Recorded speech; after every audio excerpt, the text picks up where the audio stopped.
Hey everyone, what's up? This is Gatto Pancheri 666.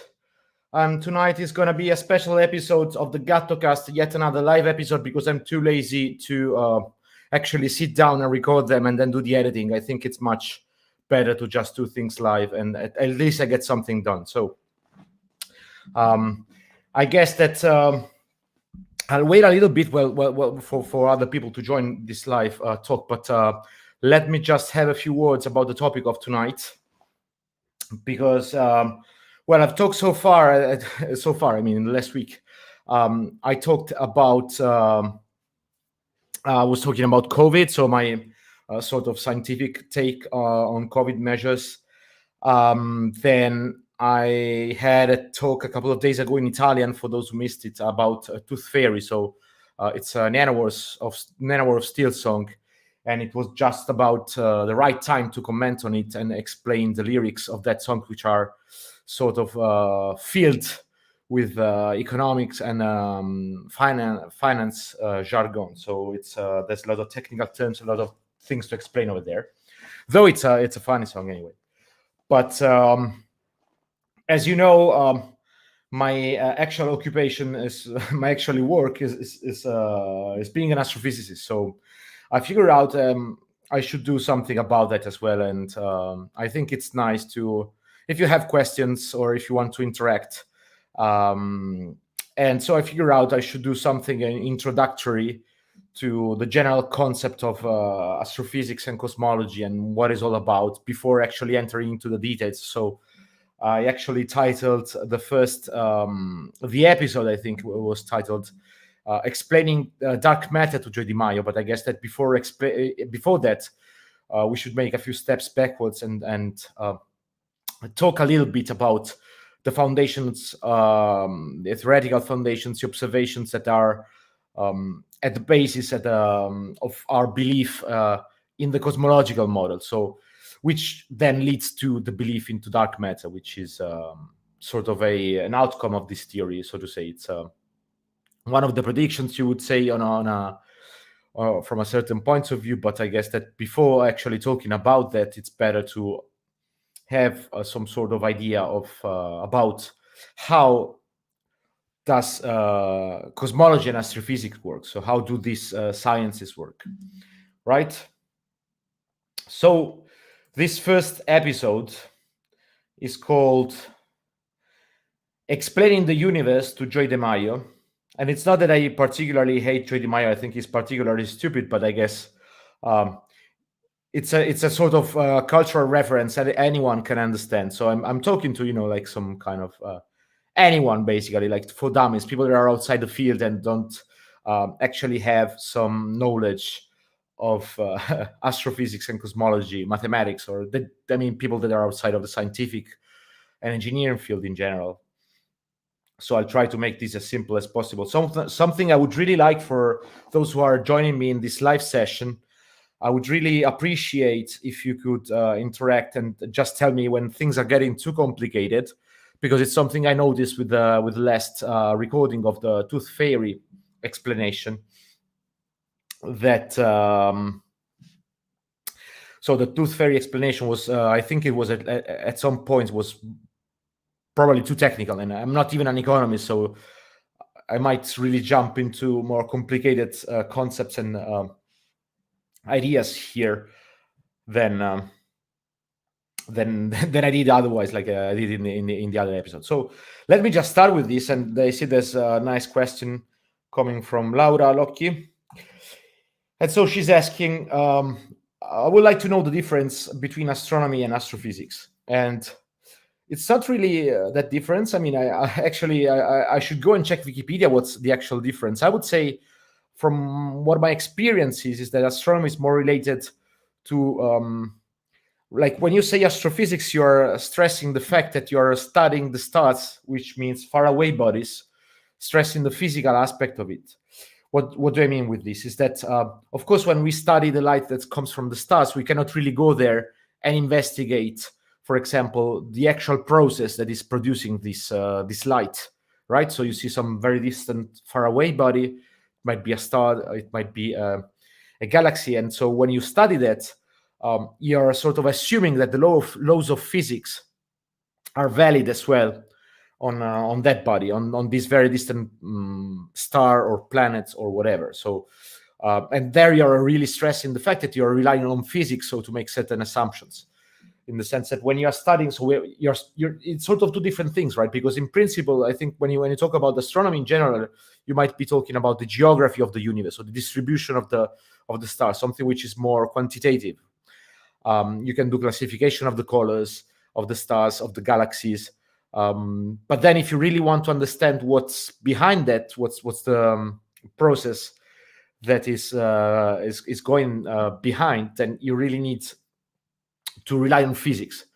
In the sense, if you want to be, beside describing, you want to make predictions and you want to understand the past of these objects, then you need to make inferences based on the laws of physics. And of course, so far we could test laws of physics only on Earth and the immediate environment. Then whatever we do outside of this realm, it's a sort of an extrapolation, and we can do very precise measurements of many effects in the solar systems for gravity and stuff like that. But then no one really went on I don't know, on Andromeda galaxy to check whether the gas molecules there actually behave like the gas molecules in our galaxy. So it would be unreasonable to think otherwise, because for many properties that we see, then we can tell that actually matter does behave in a very similar manner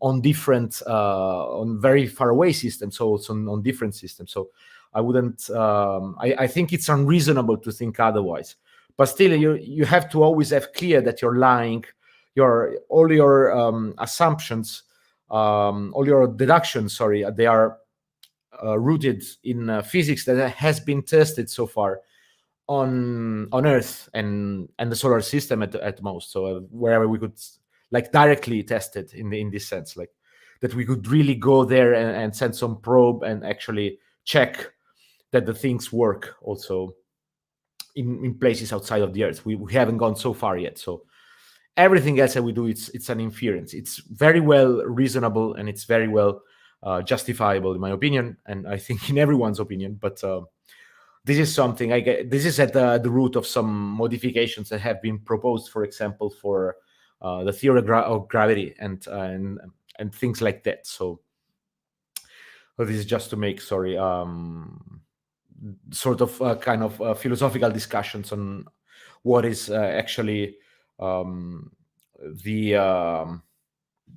basis for astronomy. So for astrophysics, it's physics itself. So as the name suggests. So and I want to actually, I really wanted to start this talk. I mean, whatever you want to call it, this episode, by moving to actually to this question. So sorry, to talk about astrophysics and cosmology. Now, because you always see these two concepts they are close to each other. So as Laura asked before, the difference between astronomy and astrophysics, and I think I gave some kind of hint on where the name might come from. But when you talk about astrophysics and cosmology, then I'm more confident about the answer I'm gonna give you, and it's sort of clearer why we make this kind of distinction between these two fields. So first, as I said, astrophysics deals with objects that, like individual objects, so or even like a mount of stars, or like a single galaxy. It can be about planets. In that case, I would rather use like planetology. I think it's a subset of astrophysics. But anyway, it's in general terms, you would use the word astrophysics when you are studying objects such as a single star, for example, or a cluster of stars, so an amount of stars that are bound all together, like a ball of stars, so to say. Or you're studying a single galaxy, so you want to study the properties of the individual object, right? And in a way, it's like I always do this metaphor, like let's assume you're studying a home, so you're sort of you're looking at architecture from the point of view of a single home. So you want to look at a single object, right? And so you want to see how the rooms are distributed inside the home, I don't know if you have some IKEA furniture, which is highly suggested. It's something I would really recommend to have, and stuff like that. But when we are talking about cosmology, then we are moving to larger scales. So we are dealing with groups of objects. And so, like, coming back to this metaphor, I would say that when you study cosmology, you're actually studying maybe not even cities, you're studying a whole country, right? So you're studying how, you know, that in countries, then you have cities, and cities are made up of homes. And you could see this in a way as like you have clusters of galaxies, and each galaxy is made of stars. So like the stars would be your homes within your city would be the galaxy, and then you have different cities that are bound together, so like in a country sort of, and this would be like your cluster of galaxies. So it's a huge number of objects that merge together, that are bound. I mean, when I say bound, I'm meaning that they are gravitationally bound, in the sense that the force of attraction that results from the fact that these objects are massive. So as you know, like I guess you know, but gravity is a force that is proportional to the total amount of mass that lies within a given amount of space. So if we have many galaxies are massive. They have this attraction, gravitational attraction, that keeps them close together. All right, they might merge at some point, they might just rotate around each other. That's another issue, but the core idea here is that you can have several galaxies that are bound to each other by the gravitational attraction, and this kind of object is called a cluster of galaxies. And when we are talking about cluster of galaxies, actually we are already stepping into the realm of cosmology. So cosmology, as by my analogy that I was doing before, would be like it's when you're dealing with international relations. So when you're talking about cosmology, in a way, it's like you're talking about how these huge things in the universe, huge structures, so huge objects that are made out of smaller pieces, how do they interact with each other? How do they evolve? And what can we learn about the universe at large by looking at this structure? So usually we talk about large scale structure and the universe, in the sense that we are talking about objects that have that to give you an idea of the size, is millions of light years of size, even more, right? So you have, in a few million of light years of size, you have maybe thousands, not what am I saying? Yeah, you got at least thousands of galaxies within this range, within clusters. And so this is the size of object that we are talking to. And this is like the most basic cosmological object, in the sense it's one of the simplest object from which you can infer properties of the universe at large. All right. So I hope I wasn't too confusing with this introduction, but this is like to wrap this up. Let's just say that for the following, when I'm talking about astrophysics in general, I will be referring to individual objects, so individual stars or individual galaxies. Whereas when I'm talking about cosmology, I might be talking about millions of galaxies at the same time. So as I said, in my analogy, it's like talking about maybe one home or one person, and then talking about the whole population within a country. So it's two different approaches. I mean, you're always dealing with people at the end of the day, but one thing is dealing with millions of people, and you know that dynamics that characterizes the behavior of a single person is different from the dynamics that characterizes the behavior of millions of people altogether. Same thing can be told about the star. So you have a star, but then if the star interacts with a large amount of stars, then things change, and there are large-scale effects that you have some feedback effects and stuff like that is also affecting the evolution of the stars itself. So let me go back to the questions just for a second. So Did you ever hear about Thunderbolt's project? This guy proposed electric universe, and I just want to know, how do you consider them pseudoscience? So I don't know that, but I never heard of this Thunderbolt project. I think it pseudoscience. It pretty much sounds like that. The issue with astrophysics, quantum mechanics, I mean, with physics in general, is that there's so much technical language that people are not used to hearing, and so it's understandable that you don't understand like what you're talking about if you're talking about the wave function of an electron, for example, or if you're talking about supernova feedback, or I don't know, these kind of things. And it's really easy to trick people into believing that someone comes up with this brand new theory that explains everything, and he has everything figured out, and it gave some fancy name, and then goes around. I've seen these guys also at TED Talks. So it's these guys with pseudo theories can sort of climb the ladder of credibility up to points you wouldn't expect. So, but usually, yes, this kind of things, then no, I'm sorry. And it's not because, I want to defend scientists a priori, or my class of, like astrophysics, I don't know, my category, so to say. But no, usually, if it's something we've never heard of, it's usually bullshit, because if it's there's years of study, there's lots of literature you need to read, there's you need to do your own research along, some kind of you need to show that you can do normal research. They can you're able to do. This is something that has to do with the scientific process in general. I mean, before being accepted into sort of the scientific community, you need to show that you're able to produce reliable results even on easy problems, or something that is very well accepted. So at least you need to pass that phase. And then if you want to go for new avenues and explore something new, more power to you. I mean, you can, of course, no one is preventing you from doing that, but usually people want to skip this intermediate phase of like trying to produce some reliable result, and they just want to get the fame and go to the last step and say, yeah, I figured it all out, and people don't know anything about this subject, so I'm smarter than everyone else. Okay, good luck with that.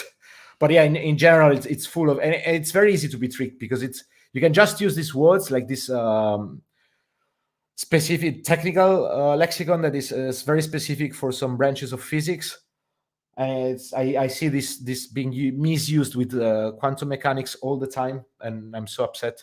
And it's just so easy, because if you're not accustomed to it, then you can say whatever you want and put some mumbo jumbo behind these words. And seriously, I don't recommend doing that. It's bullshit. So beware. So ask the experts. I mean, you can ask different. That we have a lot of diverging opinions in the astrophysics fields. There's a lot of people that do not agree with the standard model I'm going to talk about. So, and that's perfectly legitimate, and it's good that there's this kind of disagreement. But it comes from people that understand it and can actually solve the equations, and they can do. They know what we're talking about in practical terms. But anyway, so that said, let me move on, and let me just have. Okay, so for those who are following online, I'm showing a couple of pictures of what people think. That's the first association that people have when I talk about astrophysics. At least this is my experience. So when I say I'm an astrophysicist, the other tell me, is there life somewhere else in the universe? Second question is, are we going on Mars? And third question, are you going to fly some space shuttle? Do you live in like an observatory, or do stuff like that? So the usual association with astrophysics is like observatories in random amazing places on Earth, like usually it's like some desert, some tropical island.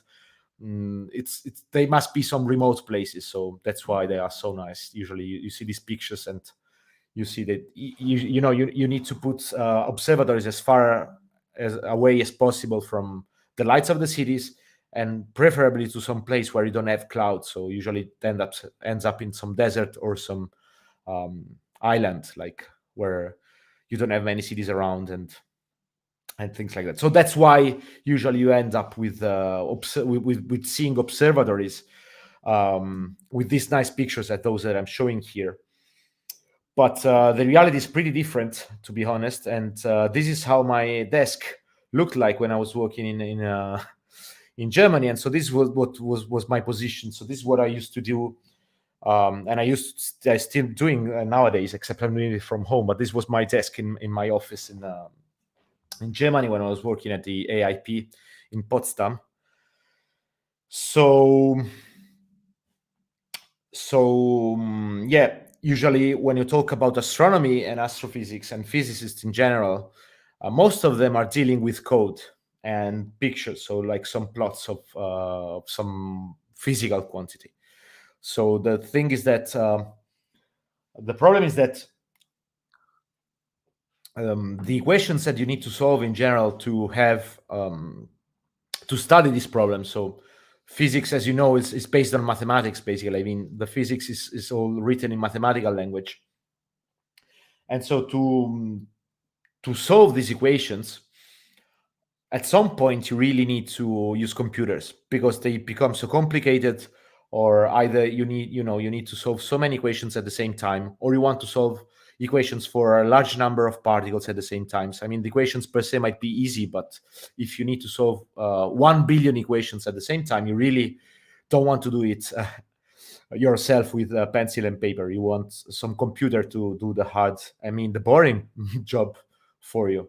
And so this is what actually happens when you're talking to an astrophysicist. Most of the time, you're talking to some kind of programmer and people that work in front of a terminal most of the time.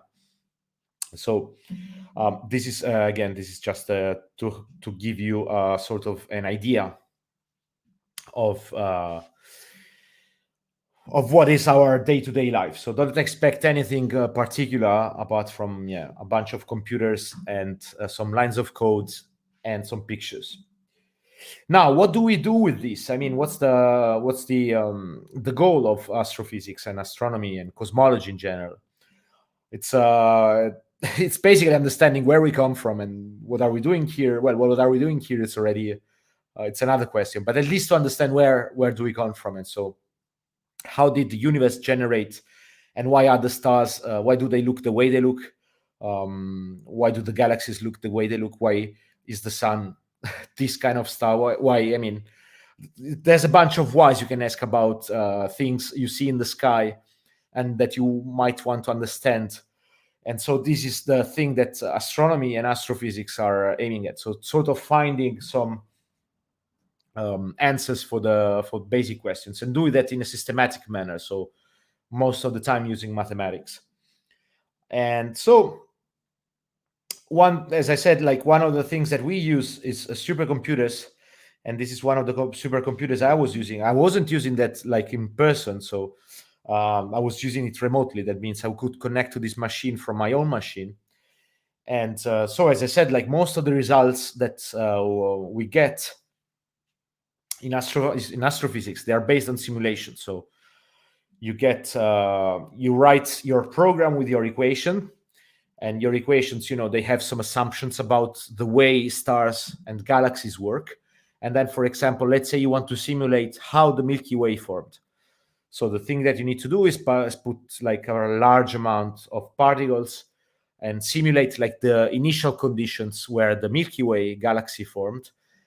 And then, you make them evolve according to the laws of physics. So in this case, you would, put some laws for hydrodynamic behavior, in the sense that you're dealing with gas. As you might know, the whole process starts with gas, so the gas collapses. It's going to condense. When it gets very dense and very hot, then it turns into a star. So you have like this. I don't want to enter into details, but the whole idea of this is that just to make some kind of short introduction, is that we are, as astrophysicists,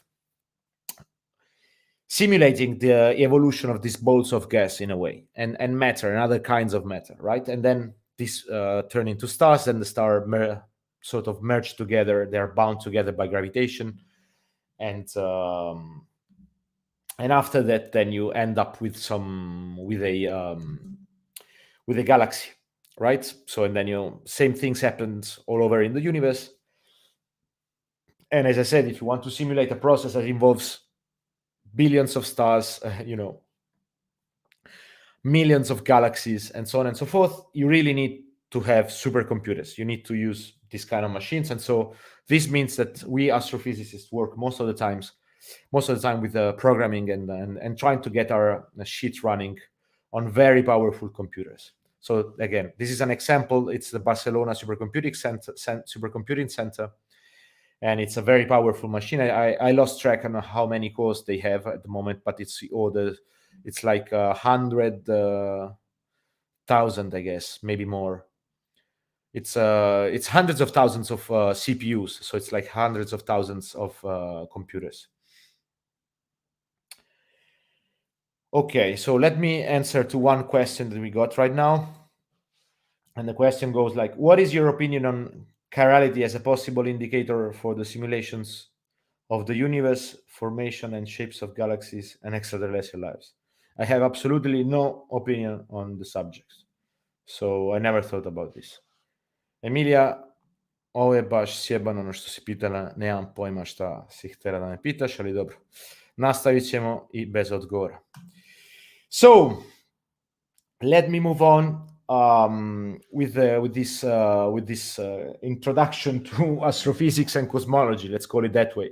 And I hope the Joy Di Maio thing is still valid. I mean, I hope you're not getting bored and you can follow the way this discussion what I'm presenting you. I hope it's clear and it's not too slow. It's not too fast. Please give me some feedback on this subject, whether you think it's all right. Oh, so by the way, let me. Okay, we can move to a larger screen. Okay, let's move on.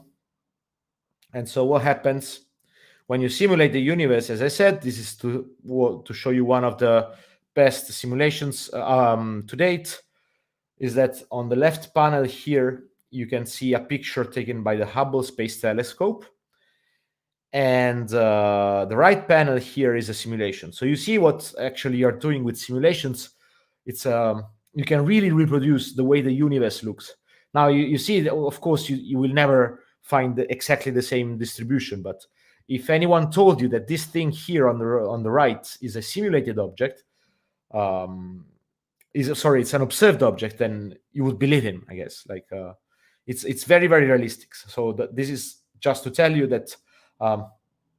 Simulations nowadays can really reproduce accurately. They have a very, very good accuracy in reproducing the universe at large. Then you have problems, of course, on many other places. But let's say we don't. I mean, it's already a good step if you can say, look, by just applying the laws of physics and using a bunch of machines to simulate and evolve the laws of physics applied to a number of particles, then I'm getting this thing, these pictures and output. So it's I think it's remarkable, and this is a tool that really allows you to explore the universe in a very profound way, in the sense that once you run a simulation, as I said, you usually start from the very beginning, not exactly from the Big Bang, but you have some idea on how the universe looked like a few thousands of years after the Big Bang, right? And so you start from that situation and you then evolve that into the universe of today.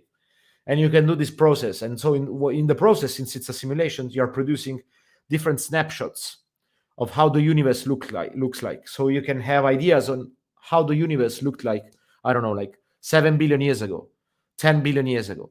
How did galaxies look like back then in that period? And so this is something that you can do with simulations, and then there are ways of checking that out also with observations. But I don't want to enter into detail, and just to give you an idea on why are simulations important and why do we use them and why do we use this kind of very powerful machines. And so what's the outcome of these simulations? What's the outcome? This is largely presenting things largely from a theoretical point of view. But as I said, astronomy has a lot to do with observations as well, with the telescopes, with the satellites taking pictures. And so, of course, many of the things that we believe about the universe, they have this dual root. I mean, you need to have some consistent theory that lies with a law that it does not contradict the laws of physics that we know on Earth. We know that there are some laws on Earth that, at least on Earth, they are valid, and in the nearby universe. So if we say that these rules must be the same for the whole universe, and we don't have much reason to think otherwise, then any theory must be consistent with them, even if we are talking about a galaxy that is billions of years of light years far away. Right? So let me have an answer to a technical question. And so someone is asking if we use normal databases to deal with this huge amount of data, or special tools, software. I'm a data analyst, and I'm curious about this aspect of your work. So it's a very interesting question, because actually there is no standard. I know that there are some groups using SQL. Usually the pipeline goes like this. Sorry for the technical question, but you produce some binary output, which is sort of the most compressed way you can think of for the output of these simulations. And then you have some degrees of analysis. So you try to extract information from the simulation. So maybe you don't need the information about the single star or the single particle within a simulation with billions of particles, but you group these particles at some point, and then you have some you group them and you use them, for example, as a galaxy. So you have information about the galaxy and not anymore about the single particles. And so you store them in different layers usually. So the machines that we are using, they have some kind of separate archive for the larger simulations. There are petabytes of data. It's huge amount of data. Usually you use them, you store them on a side, and then you don't really use them on a day-to-day basis. On a day-to-day basis, when normal scientists, like I would say, like I am, then they would rather use normal ASCII files, or maybe some database SQL. There are some collaborations, they have their data online on an SQL database, so you can ask for permission to get some queries done on the databases, for example, for observations. Also, I think it's pretty much the same. And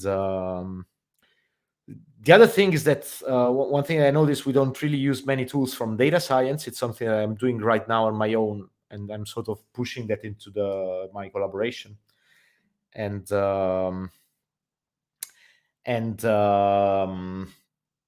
we don't use that much. So there's usually, for example, for parallelization of this task, we use a lot of MPI, OpenMP instead of Spark, just to give you an idea. But okay, I think I should stop it here, because it's getting too technical and it's not interesting for the public at large. So yes, they remind me there is PyRCoDio. So PyRCoDio is like my cosmological analysis tool. So it's acronym for Python Routines for Cosmology and Data I/O. So it's my Python pipeline for the post processing analysis. So it's not for the simulations. No one really does simulations in Python. It's everyone uses C and C++ for that. All right. So let me move on. As I said, I was saying that we have this whole amount of observations, simulations that describe the universe, and you try to match observations with simulations, and the other way around. You need to understand also the observation sometimes, and you need theory for that, like to interpret the data. And of course, the theory needs to be consistent with what you observe in the universe. So I just wanted to make a statement, and do not without explaining that too much, but just to give an idea of what kind of results then we get when we look at the universe, and and try to match theory with observations. And so what happens is this thing, and probably I don't know how many of you are aware with the fact that we don't know what the universe is made of. By and large, it's like maybe like 95% of the 95% of the universe is made of something that we don't know what is that. Okay, so, and we gave the name of 69% of this 95% is called dark energy, and 26% is called dark matter, and 5% is normal matter. Okay, so what's going on here? First of all, this I'm showing here the energy distribution of the universe. What's the energy distribution? Energy and matter, they are related by through the Einstein formula, E = mc². So when we talk about energy in the universe, we're also talking about matter. There's a conversion constant. As you can basically treat the two things as the same. Basically, let's put it that way. So when we are talking about the energetical content of the universe, we are talking about what's the universe made of. So in a way, it's like asking, what is the human body made of? And that's 60% of water, 20% protein, carbohydrate, fat, and so on and so forth. So like think about this way. Now we have our body that we're looking at. The body we're looking at is the universe. And we want to know what is the universe made of. All right. So let me have a question here. So let me answer to one question. There's asking, all the info I've checked about this had this percentage, and some of them were quite different. So I don't know if I was looking at outdated info or this percentage are constantly adjusted. So there is one thing here that's more or less there are.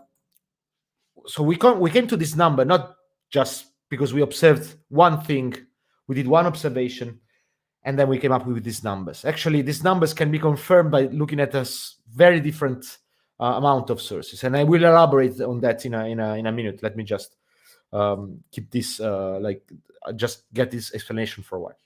What do I mean by this? And the thing is that well, sometimes they are outdated. Sometimes even the newer data it's in conflict with one another, depending on the way you do the measurement. So there is this. This is has to do also in part with the problem is called the Hubble Controversy. So it's one of the hot topics right now in cosmology because it seems like if you look at this number, it's a Hubble constant. Just take it as it is. It's a very important number, and it's one of the most fundamental quantities that you need to measure in cosmology. And the problem with this quantity is that if you measure it in one way, you get a number. It's like this is, I think it's 69 kilometers per second. Whereas if you measure it in the other way, this number is, I think, something like 74 kilometers per second per megaparsec. Now the units are, I don't recall them by right at the moment, but this sort of what we are talking about. So there is a small error on that, and so there are small differences also in the numbers that are related to this quantity, depending on the way you measure it. So the problem is that we are, of course, when you do measurements, you have some kind of errors, and you need to understand whether this discrepancy comes from an experimental error. Maybe there is some lack in the theory. There is some problem with the theory.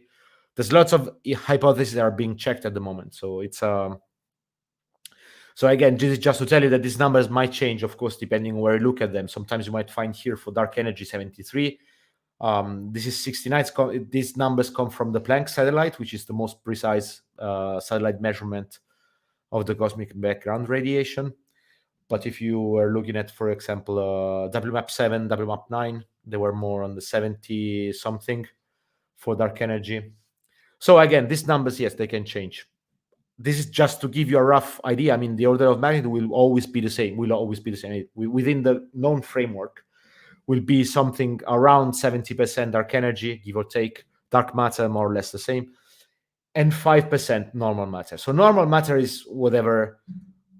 It can be gas, it can be anything that we see, right? So it's matter that we can see, touch, and interact with directly.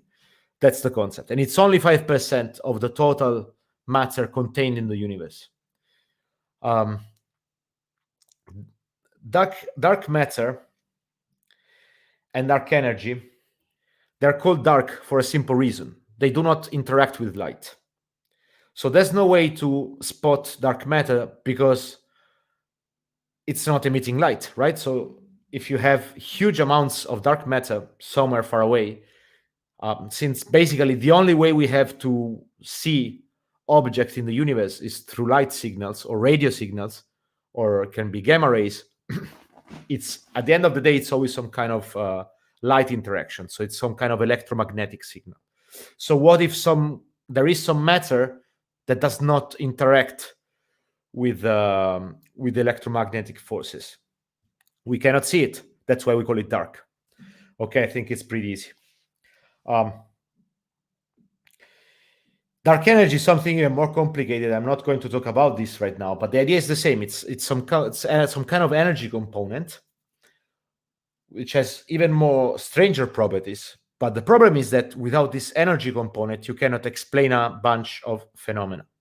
And now I'm getting a question here. What exactly are you measuring to get this percentage? A number of things. So the most direct measurement you can do is like the dynamics of stars within a galaxy, for example. And so when you look at the outskirts of a galaxy and you measure the total mass content of the galaxy, you see that the behavior of the stars is affected by some mass that you cannot really see, that it's not emitting light. There is something that you cannot see, assuming that gravity is, of course, like under the assumption that general relativity works on all scales.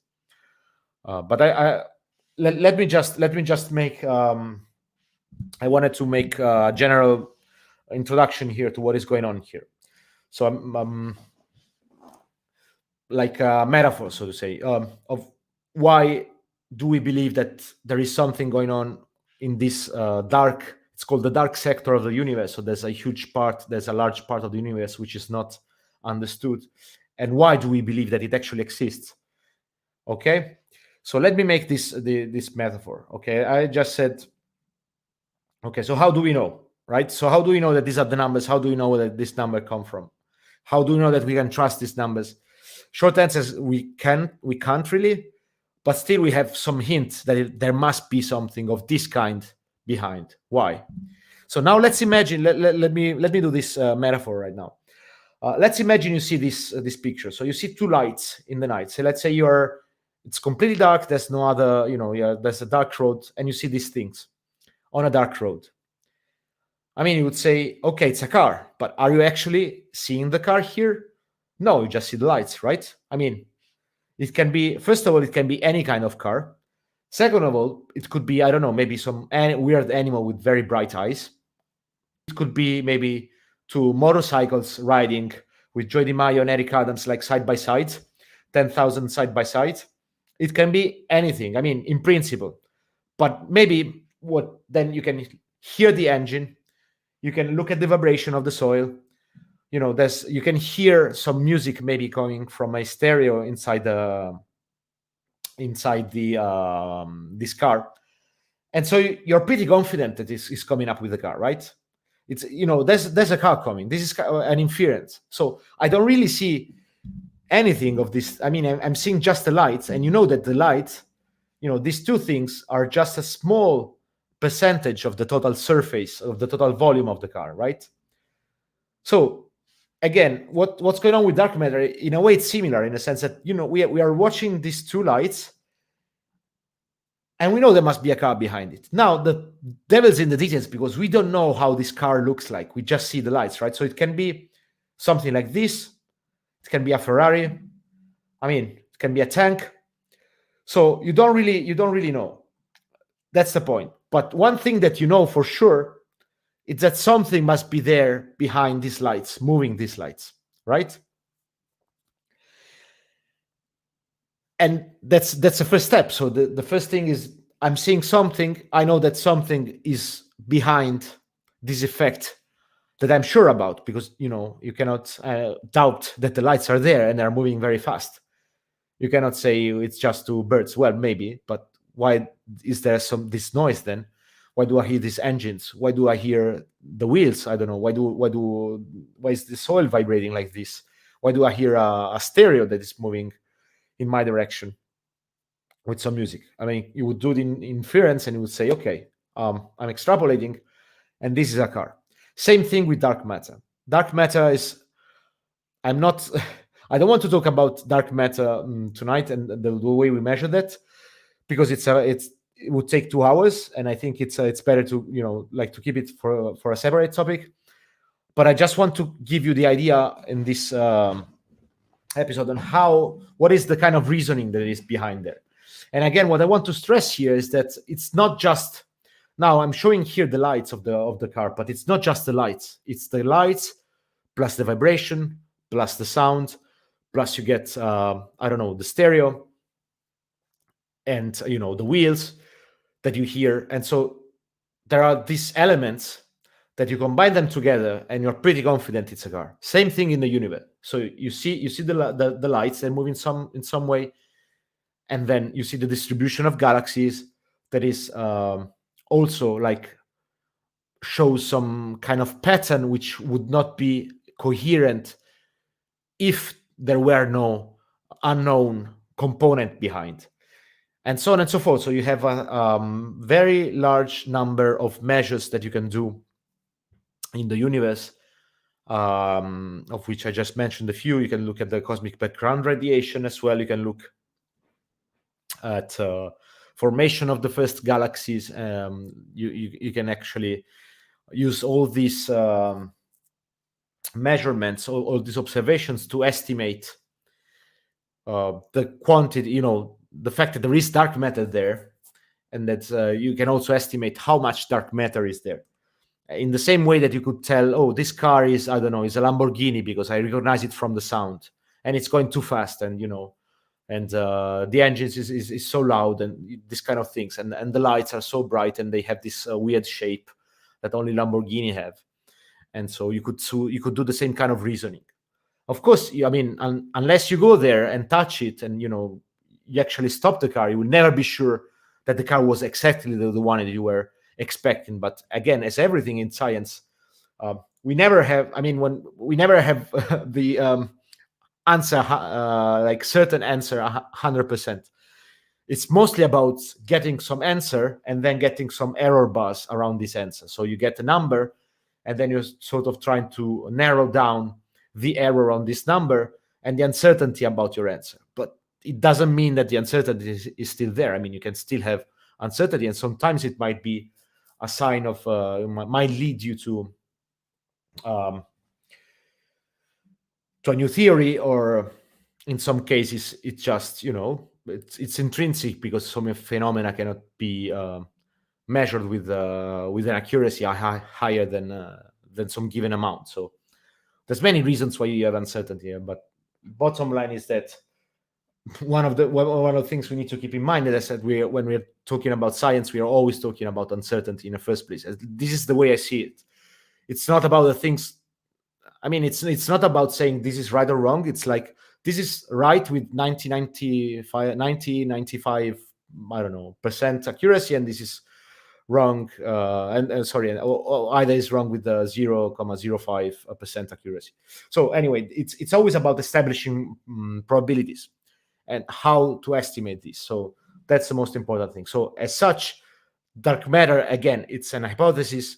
It's an hypothesis that works pretty well with a lot of observations, and it's an hypothesis that works pretty well also with other realms of physics. So not directly with just astrophysics and cosmology, but also, for example, with particle physics. So this is the bottom line, and I think I can stop it here because it's already pretty long. It's 50 minutes. I would like to keep some stuff for the next episode, maybe in 2 weeks. Next week I'm gonna talk with a language teacher that is teaching actually many languages. So it's either English and Italian, with nanoware songs. So next week I will change topic, but the next time, so maybe in 2 weeks, I hope I'll be back talking about astronomy and astrophysics. This was an introduction to give you an idea of the key concepts and methods that lie in astrophysics and what we actually do. And then next time, I hope I can talk about something more interesting, in the sense that I can talk about some actual astrophysical observation or theory in more detail, and trying to make it understandable also for J. Maio. So if you have any questions, so let me check the last questions. Was this okay? So was this energy distribution always like that, or was it less than 1 billion years ago? So the energy distribution was not always like that, because the universe is expanding, and so the density is also changing. And it turns out that this density that I was showing before, so let me go back to this plot for this pie chart for the dark energy, dark matter, and normal matter. This is an energy distribution that is valid now. But dark energy has some kind of properties for which it was very, very little present. There was very little dark energy at the beginning, and then it started to grow in a way. Dark matter and normal matter, since the universe is expanding, they are not growing. And so if you expand that as a share of the total energy budget of the universe, they will shrink, they will go down. So you had some phases of the life of the universe where it was pretty much everything dark matter and normal matter, and was 80% dark matter and 20% normal matter, give or take. And then these numbers this is as a share of the total energy budget today, they are much smaller than that, than they used to be back then, even 2, 3, 4 billion years ago. Okay, so if you don't have any other questions, I think I can end it here. And thanks again for following the GattoCast. Remember that I'm putting all these episodes also on Spotify, Apple Podcasts, and whatever. I mean, I just selected a random bunch of platforms, and I hope to keep this thing going. And as I said, next week will be more about languages, but yeah, I guess I'll be back talking about astrophysics at some point in time as well. So thanks again for following, and see you on the next GattoCast episode. Bye.